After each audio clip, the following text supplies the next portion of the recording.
Hello guys. इस episode की start होती है और हमें देखने के लिए मिलता है कि उन सारे ही गुंडों ने ये बूफैन की मदर के बनाए हुए सारे ही बंस को फेंक दिया था और वहाँ पर उसकी मदर को इस बात से काफ़ी बुरा लगता है। लेकिन तभी यहाँ पर वो गुंडे ये कहने लग जाते हैं कि अगर तुम प्रोटेक्शन फ़ी को पे नहीं कर सकती हो तो फिर यहाँ पर स्टोर लगाने की कोई भी ज़रूरत नहीं है। ये बूफैन की मदर उस बन को उठा के देखने लग जाती है और काफ़ी ज़्यादा उदास हो रही थी क्योंकि वो बन उसने काफ़ी मेहनत से बनाए थे। तभी एक दूसरा शॉपकीपर भी वहाँ पर आ जाता है और कह रहा था कि आखिर तुम लोग यहाँ पर क्या कर रहे हो, एक ओल्ड लेडी को परेशान कर रहे हो तुम।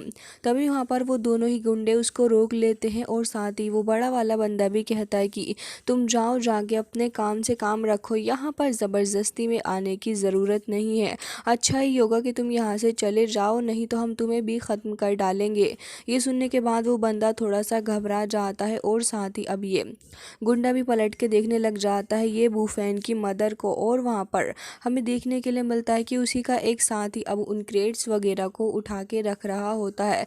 तो उसका साथी पूछने लग जाता है कि आखिर तुम ये क्या कर रहे हो और तुम इस लेडी की मदद क्यों कर रहे हो। तभी वो ये कहने लग जाता है कि बॉस, अगर हम यहाँ पर इसकी ट्रेज़ वगैरह उठाकर नहीं रखेंगे तो फिर भला ये अपना सामान बेचेगी कैसे और फिर उसके बाद हमें प्रोटेक्शन फ़ी कैसे देगी। ये सुनने के बाद तो वो काफ़ी तंग आ जाता है और हमें देखने के लिए मिलता है कि वो अपने ही बंदे को काफ़ी बुरे तरीके से मारता है। लेकिन तभी ये बूफैन की मदर तुरंत ही उस बंदे के पास जाती है उसको देखने के लिए कि वो ठीक है या फिर नहीं। लेकिन तभी यहाँ पर ये लोग नोटिस करते हैं कि यहाँ पर एक बॉक्स रखा हुआ है जिसके अंदर कुछ और पैसे अभी भी मौजूद हैं। तो जिसके साथ ही वो मोटू ये कहने लग जाता है कि बॉस देखो, प्रोटेक्शन फ़ी का जुगाड़ हो गया है। और अब यहाँ पर वो लोग काफ़ी खुश हो रहे थे। लेकिन तभी ये बूफैन उस बंदे के हाथ पे नीडल फेंक के मारता है जिससे कि उसका हाथ वहीं पे रुक गया था। ये बूफैन वहीं आ जाता है और उससे कह रहा होता है कि इनको वहीं पर रख दो, तो वो पैसों को वहीं पे रख देता है डर के मारे। और साथ ही ये बूफैन अब उससे कहने लग जाता है कि तुमसे किसने कहा यहाँ पर फूड को वेस्ट करने के लिए। लेकिन तभी ये बंदा अपने आदमियों से कहता है कि इस बंदे को ख़त्म कर डालो, इसको छोड़ना नहीं। तो वो सारे के सारे अब ये बूफैन को मारने के लिए काफ़ी तेज़ी से आगे बढ़ रहे होते हैं। और उस बंदे ने तो अपने पास में रखा हुआ एक नाइफ भी निकाल लिया था। लेकिन इतनी देर में ये बूफैन उसके एक साथी को काफ़ी ज़्यादा दूर फेंकता है जिसके साथ ही उसके दूसरे दोस्त को भी ये बूफैन पीट देता है। अब ये सब कुछ देखने के बाद वो बंदा थोड़ा सा घबरा गया था और कह रहा होता है कि अरे तुम कौन हो और तुम इतनी ज़्यादा पावरफुल कैसे हो सकते हो। चलो मैं तुम्हें पहले ही बता देता हूँ कि मैं मिस्टर माँ के लिए काम करता हूँ। लेकिन ये बूफैन अब उसकी कोई भी बात सुनने के लिए रेडी नहीं था और ये बूफैन तुरंत ही उसके फेस पे एक चांटा भी मारता है जिसके साथ ही वो बंदा थोड़ा सा डर जाता है। लेकिन ये बूफैन अब उसी के हाथों से वो नाइफ छीन लेता और कह रहा था कि कितनी ज़्यादा डर्टी है, क्या तुम कभी इसे वॉश नहीं करते। हालांकि वो बंदा डर के मारे वहाँ से निकल के जा ही रहा था। लेकिन तभी यहाँ पर ये बूफैन उसको एक और नीडल फेंक के मारता है जिसके बाद वो वहीं पे पॉज हो जाता है और मूव नहीं कर पा रहा था। जिसके साथ ही अब ये बूफैन बाकी सारे लोगों को देखने लग जाता और कह रहा था कि आखिर तुमने किसके कहने पर किया है। तो वो बंदा कहता है कि बॉस प्लीज़ एक बार हमें जाने दो। लेकिन ये बूफैन उसकी बिल्कुल भी नहीं सुनता है और साथ ही यहाँ पर इस बंदे को टॉर्चर करने के बारे में सोच रहा था। लेकिन तभी यहाँ पर वो बहाने बनाने लग जाता और कह रहा था कि बॉस, हमारी खुद की भी फैमिली है जिसे हमें सपोर्ट करना होता है, उनके लिए हमें कुछ मेडिसिन वगैरह ख़रीदनी है जिसकी वजह से मुझे ये सब कुछ करना पड़ा। तभी उससे ये बूफैन पूछता है कि मेडिसिन, किस तरीके की मेडिसिन तुम्हें ख़रीदनी है। तो वो थोड़ा बहुत कुछ सोचता है। तभी उसका साथी ये कहने लग जाता है कि इस मेडिसिन का नाम शांजो ब्लड है और हमें ये किसी भी हालत में चाहिए। जिसके साथ ये चैन कह रहा था कि ये तो ब्लड क्लोट है एल्केमी के अंदर, तो इसे यही कहा जाता है। जिसके साथ ही वो दूसरा लड़का कहता है कि हाँ आपने बिल्कुल सही कहा, लेकिन ये बहुत ही ज़्यादा एक्सपेंसिव है जिसकी वजह से हम इसे अभी अफोर्ड नहीं कर पा रहे। तो ये बूफैन उसे कहने लग जाता है कि अच्छा ऐसी बात है, चलो तुम मुझे इस मेडिसिन के बारे में कुछ और भी डिटेल्स वगैरह बताओ। अगर मुझे लगा कि तुम्हारी इन्फॉर्मेशन सही है तो फिर मैं तुम्हें यहाँ से जाने दूंगा और ये जो ग्राउंड पे जितने भी बंस तुमने फेंके हैं इन सारे ही बंस को उठाओ और तुम्हें ये सब कुछ खाने होंगे क्योंकि मेरी मदर ने इन्हें बनाया था और तुमने इन्हें ऐसे ही फेंक दिया है। जिसके साथ ही ये बूफैन की बातें सुन के ये हैरान थे, लेकिन अब क्या ही कर सकते थे क्योंकि ये बूफैन की अगर बात नहीं मानेंगे तो फिर इसके भी कॉन्सिक्वेंसेस इन्हें ही भुगतने हैं। तो वो बॉस कहने लग जाता है कि आप मेरी बैग के अंदर से वो ये नीडल तो निकालें जिस पे ये बूफैन उसकी बात मान लेता है और हमें देखने के लिए मिलता है कि यहाँ पर अब ये लड़का ऐसे ही मूव करने लगा होता है, जिसके साथ ही उसके साथी भी एक बन को उठा लेते हैं और कह रहे थे कि बॉस इसको खा के देखें, इसके अंदर बीफ की फीलिंग भरी हुई है। हालांकि दूसरी तरफ हमें ये भी देखने मिलता है कि मिश शैन जो होती है वो फ़िलहाल अभी बात कर रही थी हॉस्पिटल वाले सीन के बारे में। तभी यहाँ पर वो ऑफिसर कहने लग जाता है कि मिस्टर काओ भी वहाँ पर काफ़ी जल्दी होंगे और हमें वहाँ पर जाना होगा। और दूसरी तरफ हमें देखने के लिए मिलता है कि यहाँ पर ये लोग बन खा के चुके होते हैं, लेकिन बन इनसे खाया नहीं जा रहा होता। इनकी हालत थोड़ी ख़राब थी और साथ ही ये सभी ये भी कहने लग जाते हैं कि इसे खाकर तो हमें वॉमिटिंग जैसा भी फील हो रहा है। बट इनसे ये बूफैन कह रहा होता है कि खैर जो भी हो तुम्हें तो ये खाना ही होगा। और साथ ही ये भी कह रहा होता है कि आखिर ये लोग इस ब्लड क्लोट के बारे में इतने ज़्यादा परेशान क्यों हैं। ऐसा लग रहा है कि इन्हें किसी ईवल एनर्जी को एलिमिनेट करने के लिए इस टाइप की मेडिसिन की ज़रूरत है, लेकिन ऐसा ही कर क्यों रहे हैं और मुझे इसके बारे में जल्द से जल्द जानना होगा। लेकिन तभी शैंग का फ़ोन इसको आ जाता है तो वो जानबूझकर कहता है कि नेफ्यू आखिर मसला क्या है। तभी वो चिल्लाती और कह रही थी कि ये बूफैन, मैं यहाँ पर तुम्हारी नेफ्यू नहीं हूँ समझे। और कह रही होती है कि तुम्हें जल्दी से मुझसे मिलना होगा, कुछ इंपॉर्टेंट काम है। तो ये बूफैन कह रहा होता है कि अच्छा ऐसी बात है। तभी वो गुंडे कह रहे होते हैं कि बॉस हमें तो यहाँ से जाने ही दो, अब हमारा यहाँ पर क्या ही काम।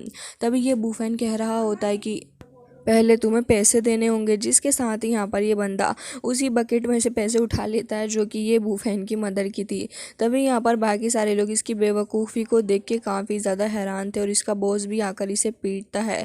जिसके बाद अब यहाँ पर वो ये कहने लग जाता है कि बॉस ठीक है लाइए मैं आपको पे कर ही देता हूँ।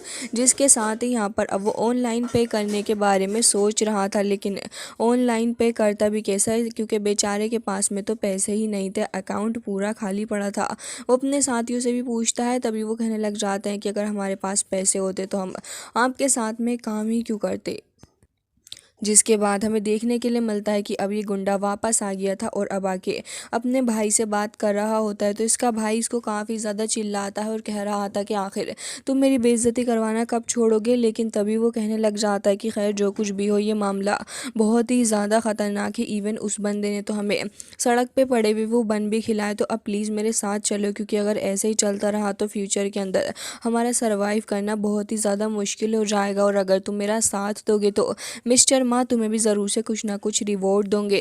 तभी यहाँ पर वो ये कहने लग जाता है कि अगर ऐसी बात है तो फिर ठीक है, चलो मैं तुम्हारे साथ चलता हूँ हेल्प करवाने के लिए।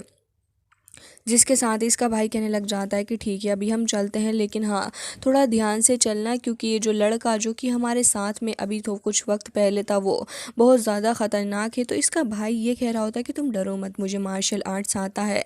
और ये कहते साथ ही काफ़ी ज़्यादा घमंड में वहाँ से जा रहा था।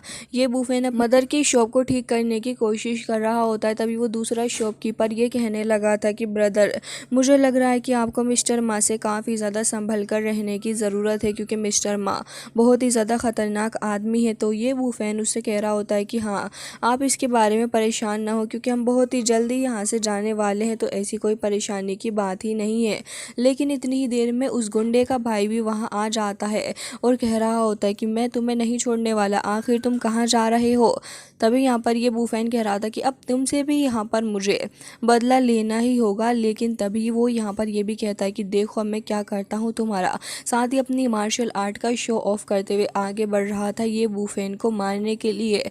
जैसे ही वो ये बूफैन के पास आता है उसको हिट करने के लिए, तभी ये बूफैन उल्टा उसी को पीट देता है। जिसके बाद ये बूफैन उसकी चेस्ट में किक मारता है, जिससे कि उसकी हालत काफ़ी ख़राब हो चुकी थी। और साथ ही यहाँ पर अब वो दूसरा शॉपकीपर कह रहा होता है कि ब्रदर आपको इस तरीके से फ़ाइट नहीं करनी चाहिए, क्योंकि अभी हमें शॉप भी ओपन करना है, ऐसे तो फ़ाइट चलती ही रहेगी। तभी शैंग को देखते हैं जो कि अभी लोकेशन का पता लगाते हुए ये बूफैन के पास आ ही जाती है। तभी ये बूफैन कह रहा होता है कि हनी थोड़ा संभाल के देखो ये तुम्हें हाइट करने वाला है। तभी यहाँ पर शेंगवान उसे तो छोड़ देती है और कह रही थी कि ये बूफैन तुम आखिर मुझे क्या कह रहे हो। तभी वो बंदा मौके का फ़ायदा उठाते हुए शेंगवान के ऊपर अटैक करने वाला था, लेकिन वो उसको रोक लेती है क्योंकि उसको भी तो मार्शल आर्ट्स आते थे। और साथ ही ये बूफैन कह रहा होता है कि तुम मेरी डियर नीज़ हो, ठीक है, तो इस हिसाब से मैं तुम्हें डार्लिंग हनी कुछ भी कह सकता हूँ, क्योंकि तुम मेरे लिए एक बच्ची हो। जिसके साथ ही वो इसके पास आ जाती है और कह रही थी कि तुम्हें लोगों के साथ पंगा लेने में ज़्यादा ही मज़ा आता है कि कल तुमने यहाँ पर इतना बड़ा क्राइम किया, लोगों को पीटा और आज भी तुम अपने इस क्राइम के अंदर मुझे भी इन्वॉल्व कर रहे हो। तभी ये बूफैन कह रहा होता है कि अरे नहीं, मैं भला क्यों ही तुम्हें इन्वॉल्व करूँगा, तुम तो खुद ही आकर इन्वॉल्व हो गई हो। और रही बात उस बंदे की जिसको तुमने कल पीटा था, तो उसने तो तुम्हारी कार स्मैश की थी, जिसकी वजह से तुम्हें गुस्सा और तुमने उसे मारा, बाकी मेरी क्या ही गलती। तभी वो बंदा एक बार फिर से अटैक करने के लिए आ रहा था, लेकिन इस बार शेंगवान उसकी लेग को काफ़ी बुरे तरीके से तोड़ने लग जाती। उसका भाई तो वहाँ से डर के मारे भाग गया था और तभी ये बंदा भी कह रहा होता है कि प्लीज़ मुझे जाने दो। तो शेंगवान उसको जाने देती है और कह रही थी कि ठीक है, तुम्हें जाने देती हूँ, लेकिन आगे से ड्रामा मेरे साथ बिल्कुल भी मत करना। और कह रही होती है कि आखिर तुम यहाँ पर गैंगस्टर्स के साथ में कर क्या रहे हो, क्या तुम सच में एक डिसेंट कॉलेज स्टूडेंट हो, मुझे बिलीव नहीं होता। तो ये बूफैन कह रहा होता है कि हाँ जो भी हो, लेकिन तुम भला मुझे क्यों ही ढूंढ रही हो, इसके बारे में मुझे बताओ। तो वो कहने लग जाती है कि तुम्ही ने तो मुझसे कहा था कि मैं ग्रैंडपा काऊ के ऊपर नज़र रखूं, तो मैंने उनके ऊपर नज़र रखी, लेकिन तभी वहाँ पर कुछ गुंडे आ गए। फॉर्चुनेटली वहाँ पर पुलिस भी मौजूद थी, तो उनको मार दे गया। हालांकि वो तीनों के तीनों अभी कोमा के अंदर मौजूद हैं। तो मुझे इसके बारे में नहीं पता, तुम्हें मेरे साथ चलना होगा। जिसके साथ ये बूफैन की मदर जो होती है वो भी वहीं पर मौजूद थी। तो ये बूफैन ये कहने लग जाता है कि मदर, मैं अपने लोगों से कहता हूँ कि वो आपको हमारे नए एड्रेस पे छोड़ दें, हमारे रेस्टोरेंट के पास। मैं आपसे बाद में मिलता हूँ। और अब ये लोग डिसाइड करते हैं कि फ़िलहाल तो अब ये यहाँ से जाएंगे इन सारी चीज़ों को इन्वेस्टिगेट करने। हालांकि इसी के साथ ये एपिसोड हो जाता है एंड आई होप कि आपको पसंद आया होगा।